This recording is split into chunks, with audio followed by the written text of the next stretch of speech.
ముఖ్యంగా గమనించాలి. గ్రేటర్ హైదరాబాద్లో ఎన్నికలకు మునుపు, అసెంబ్లీ ఎన్నికలకు మునుపు కన్ఫ్యూజన్లో ఉండడం వలన గ్రేటర్ హైదరాబాద్లో ఏంటంటే మ్యాక్సిమం ఇతర రాష్ట్రాల నుంచి, ఇతర ప్రాంతాల నుంచి, అంటే గ్రేటర్ హైదరాబాద్ అంటేనే మినీ ఇండియా అంటారు,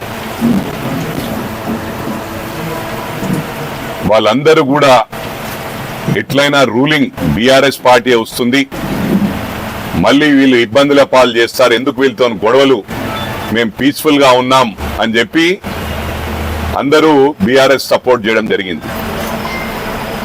వాళ్ళు రియలైజ్ అయ్యేలోగానే ఎలక్షన్స్ అయిపోయినాయి, ప్రభుత్వం కాంగ్రెస్ ప్రభుత్వం వచ్చింది. గ్రామాలలో ఊహించని విధంగా వాళ్ళు రియలైజ్ అయ్యి గత 10 సంవత్సరాల నుంచి డబుల్ బెడ్రూమ్ ఇస్తామన్నారు.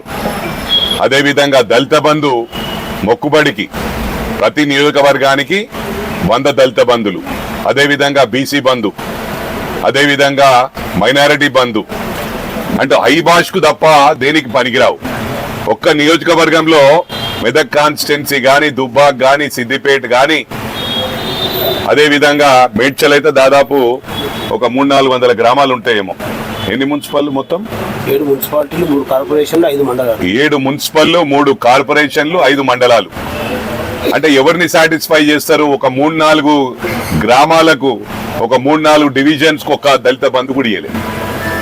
అంటే ఒక్క డివిజన్ లోనే ఎన్నో కడపలు ఉంటాయి, ఎన్నో కుటుంబాలు ఉంటాయి.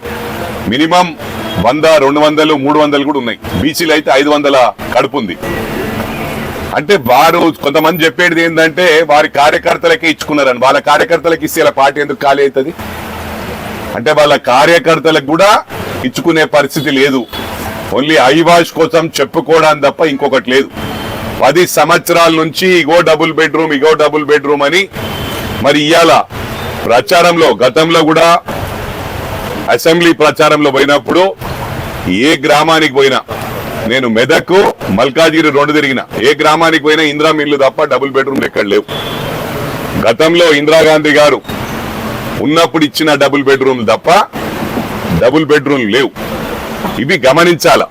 ఇవాళ హరీష్ రావు, నేను మొన్న చెప్పిన ఆడ అమరవీరులకు ఆ మచ్చొచ్చింది, నువ్వు పోయి తీసుకుపోయి ఆడ రాజీనామా పత్రం ఇచ్చినావు, స్పీకర్ ప్రొఫామాతో ఇస్తే బాగుంటుందని. అయితే మళ్ళీ నిన్న ప్రెస్ మీట్ పెట్టి స్పీకర్ ప్రొఫామాతోనే నేను ఇస్తాను, 15th ఆగస్టు నాడు సిద్ధంగా ఉండు, ఇది మా గౌరవ ముఖ్యమంత్రి రేవంత్ రెడ్డి గారు చెప్తున్నారు. రేవంత్ రెడ్డి గారి కష్టాజితం ఇది.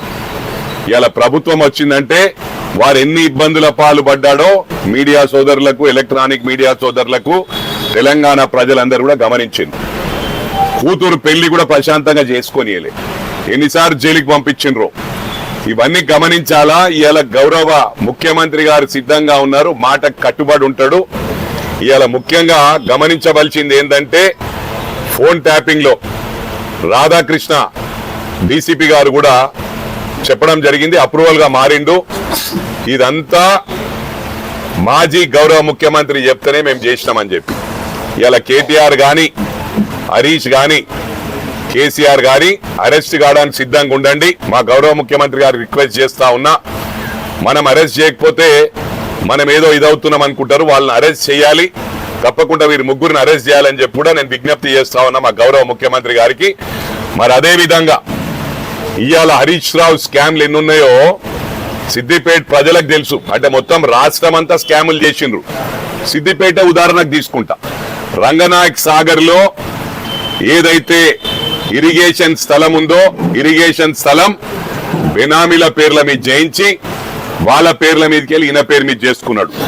ఇది విత్ ఎవిడెన్స్, డాక్యుమెంటరీ ఎవిడెన్స్ నా దగ్గర ఉంది, మాటల్లో కాదు, 100% విత్ డాక్యుమెంటరీ ఎవిడెన్స్ తో చూపిస్తా. దాంట్లో కూడా హరీష్ రావు మీద ల్యాండ్ గ్రాబింగ్ కేసు బుక్ చేయాలి, పీడీ యాక్ట్ బుక్ చేయాలని చెప్పి కూడా నేను ఈ ప్రభుత్వానికి విజ్ఞప్తి చేస్తా ఉన్నా. అది కాకుండా ఇలాంటి ఎన్నో స్కామ్, అక్కడ ఏదైతే మిషన్ కాకతీయ పేరట చెరువు మీద 4 తుమ్మ చెట్లు వీకి 100 కోట్లు దాంట్లో కూడా దోసుకున్నది ప్రజలందరికీ కూడా తెలుసు. మరి ఇదైతే కాళేశ్వరం ప్రాజెక్ట్ లా 1,25,000 కోట్లు చేసి 30% కమిషన్ తీసుకున్నాడు.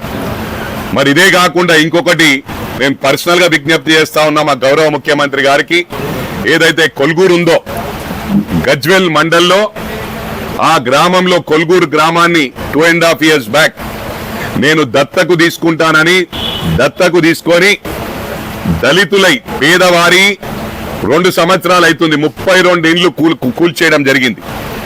కొత్త డబుల్ బెడ్రూమ్ కట్టిస్తా అని దానిపైన కూడా కేసు బుక్ చేయాలని చెప్పి కూడా నేను ఈ ప్రభుత్వాన్ని విజ్ఞప్తి చేస్తా ఉన్నా. అరెస్ట్ చేయాలంటే రోజు అరెస్ట్లే ఉంటాయి, జైలుకి వెళ్ళి రావడం మళ్ళీ జైలుకు పోవడం. హరీష్ రావు సిద్ధంగా ఉండు, మీరు ఏ విధంగా అరాచకాలు చేసిండ్రో, ఎంతమంది మీ తప్పుడు కేసులు సిద్దిపేటలో ఒక చక్రధర్ గౌడ్ అనేట ఆయన మీద రేప్ కేసులు బుక్ చేయించారు, ఎన్నో కేసులు బుక్ చేయించి ఆయన ఉరేసుకునే పరిస్థితి. ఆ టైంలో మేము ప్రొటెక్ట్ చేసి తప్పకుండా మీకు అండగా ఉంటామంటే ధైర్యంతో బయటకు వచ్చిండు, లేకపోతే డబ్బులని రోడ్డు మీదకి వచ్చిండు. చక్రధర్ గౌడ్ అనేది ఆయన మీద ఎన్నో కేసులు బుక్ చేసిండు, హైదరాబాద్ లో బుక్ చేసిండు, మన మల్కాజ్గిరిలో కూడా బుక్ చేయించిండు. నాకు రీసెంట్ గా తెలిసి నేను సిఏ గారు చెప్పిన ఫాల్స్ కేసు అని చెప్పి ఇలాంటి ఎన్నో తప్పుడు కేసులు, రేప్ కేసులు ఉన్నాయి లేని అని బుక్ చేసిండు. మీరు ఇన్ని అరాచకాలు చేసిన వాళ్ళు, మీకు వాయిస్ లేదు. మాకు ఇచ్చిండ్రు, ప్రజలు మ్యాండేట్ ఇచ్చారు. ఇలా 4 months అవుతుంది. ఇది కొత్త సంసారం, కొత్త ఇల్లు కట్టుకుంటే కొత్తగా పెళ్లి చేసుకున్న వాళ్ళు చదువుకోవడానికి 6 నెలలు పడుతుంది. మేము 4 నెలల్లో 5 పథకాలు ఫుల్ఫిల్ చేసాం. 5 years లో వీ కెన్ క్రియేట్ మిరాకిల్స్. రేపు మేము అడగకుండానే ప్రజలు ఓట్లు వేసే విధంగా మా గౌరవ ముఖ్యమంత్రి గారు పనిచేస్తా ఉన్నారు. ఆయన డైనమిక్ ముఖ్యమంత్రి, కొత్త ముఖ్యమంత్రి గారిని చదువుకోనికే టైం పడుతుంది. ఇవాళ ఈ మాట ఇచ్చిండ్రు, ఆ మాట ఇచ్చిండ్రు, అసలు మీకు అడిగే అధికారం లేదు, మీకు జవాబు చెప్పే అవసరం లేదని కూడా చెప్తా ఉన్నా. ప్రజలు మాకు మ్యాండేట్ ఇచ్చిండ్రు. రేపు పార్లమెంట్ ఎన్నికల్లో చూస్తావు, మీకు గుండె అదేంది ఎగ్గు గుండు సున్నా, ఒక్క సీటు కూడా రాదని చెప్పి కూడా ఈ సందర్భంగా తెలియజేస్తా ఉన్నా. టిఆర్ఎస్ పార్టీకి నాట్ ఈవెన్ సింగిల్ సీటు కూడా రాదని చెప్పి బల్లగుద్ది నేను చెప్తా ఉన్నా. దీన్ని ఛాలెంజ్ కు రెడీ ఉన్నావా అని చెప్పి హరీష్ రావు అంటున్నా. రాజీనామాకు సిద్ధంగా, జైలుకు పోవడానికి సిద్ధంగా, నువ్వు నీ బావమరిది నీ మామ ముగ్గురు జైలుకు పోవాలా. మీ మామ ధైర్యం ఉంటే మీ మామ ఇద్దరు కలిసి మామాళ్ళు రాజీనామా చేయండి. నేను మా రేవంత్ అన్న, మా గౌరవ ముఖ్యమంత్రి గారు పోటీ చేస్తాం. సిద్దిపేటలో నీ మీద నేను పోటీ చేస్తా. ఇక్కడ 100% మా గౌరవ ముఖ్యమంత్రి గారు పోటీ చేస్తారు. దానికి సిద్ధంగా అని చెప్పి హరీష్ రావు విజ్ఞప్తి చేస్తా ఉన్నా, రిక్వెస్ట్ చేస్తా ఉన్నా. తయారుగా మాటలు చెప్పక, ఎందుకంటే గతంలో కూడా నేను టీడీపీ ఎమ్మెల్యే ఉన్నప్పుడు నేను రాజీనామా ఇచ్చిన స్పీకర్ ప్రోఫామర్ లో తిరుపతికి వెళ్లి కిరణ్ కుమార్ రెడ్డి గారు స్పీకర్ ఉన్నప్పుడు నేను అక్కడ ఇచ్చి ఒకటే చెప్పిన, అమరవీరుల కుటుంబాలకు నా సీట్ నేను త్యాగం చేస్తా. నువ్వు త్యాగం చేయడానికి సిద్ధంగా ఉంటే రా అన్న. పత్త లేకుండా 2-3 నెలలు అసలు నువ్వు రానేలేవు. అదే విధంగా ఈసారి జయ్యకు చెడ్డ పేరు వస్తుంది.